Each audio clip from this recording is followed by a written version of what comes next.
네, 여러분 안녕하십니까? 한의학 박사 이병삼입니다. 한의학에 대한 잘못된 상식들을 같이 올바르게 바로잡고 있는데요.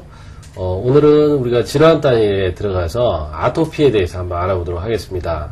우리가 이제 아토피라고 하는 병명 자체가 이제 그리스 말인데 원인을 알 수 없다, 뭐 이런 말이라고 합니다. 사실은 원인을 알 수 없으니까 어떻게 보면 치료도 없겠죠. 그래서 우리가 주로 어떤 이제 대증 치료, 증상에 맞는 치료. 그러니까 증상이라고 하는 것은 대개 이제 아토피 하면 가려움증이 주가 되겠죠. 그래서 우리 가렵지 않도록 항히스타민제, 즉 히스타민이라는 물질이 유리가 되면 그것에 의해서 가려움증이 유발되니까 항히스타민제를 쓰고, 또 염증이 생기면 그 염증이 번져나가고 그것 때문에 2차적인 감염이나 이런 게 우려가 되기 때문에 이제 항생제, 소염제 이런 거를 쓰게 되어 있습니다.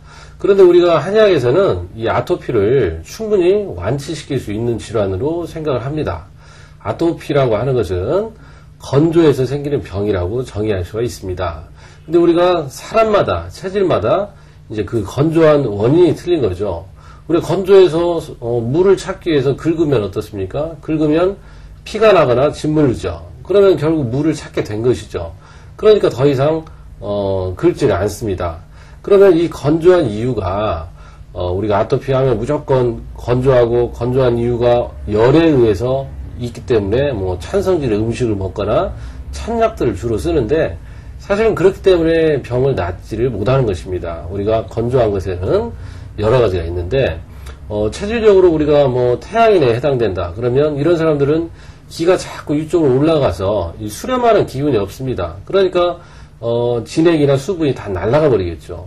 소양인에 같은 경우는 몸 자체에 화나 열이 많습니다. 그 화열에 의해서 수분이 또 지나치게 소진돼 버립니다. 그러면 건조하게 되겠죠. 태음인은 이거저거 다 잘 먹고 우리 영양분이 많은데 그 피부가 두껍기 때문에 땀구멍을 열어서 땀을 배출하지 못하니까 2차적으로 몸 안에서 열이 생긴다는 것입니다. 또 소음인의 경우는 어떻습니까? 우리가 몸이 차서 건조합니다. 몸이 찬 사람들은 물을 잘 먹지 않고 또 물을 마셔봤자 소변으로 다 배출이 돼버립니다. 그렇게 따지면은 우리가 이제 가을에 나무들이 낙엽을 떨구고 나무 표면이 거칠어지죠.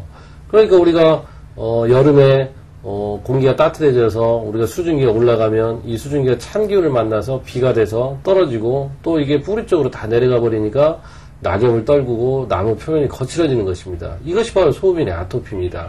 그러니까 밖으로 나타나는 증상은 건조하지만 사실상 그 안에 본질은 몸이 차다는 것에 문제가 있는 것입니다. 이런 사람들의 아토피의 치료는 오히려 비위를 따뜻하게 해주고 그 다음에 땀구멍을 열어서 적절하게 땀을 내줘야 된다는 것입니다. 그래서 아토피는 이런 식으로 체질에 따라서 다 원인들이 명확하게 나와 있기 때문에 그것에 맞게 우리가 한약을 쓰고 또 음식을 잘 가려서 먹으면 충분히 완치될 수 있습니다.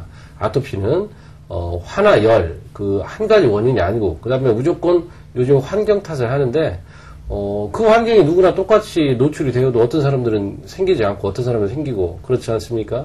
결국은 그것은 자기 몸의 상태에 따라서 달라진다고 할 수 있습니다. 여러분, 아토피를 충분히 극복해서 건강한 생활을 하시기 바랍니다. 감사합니다.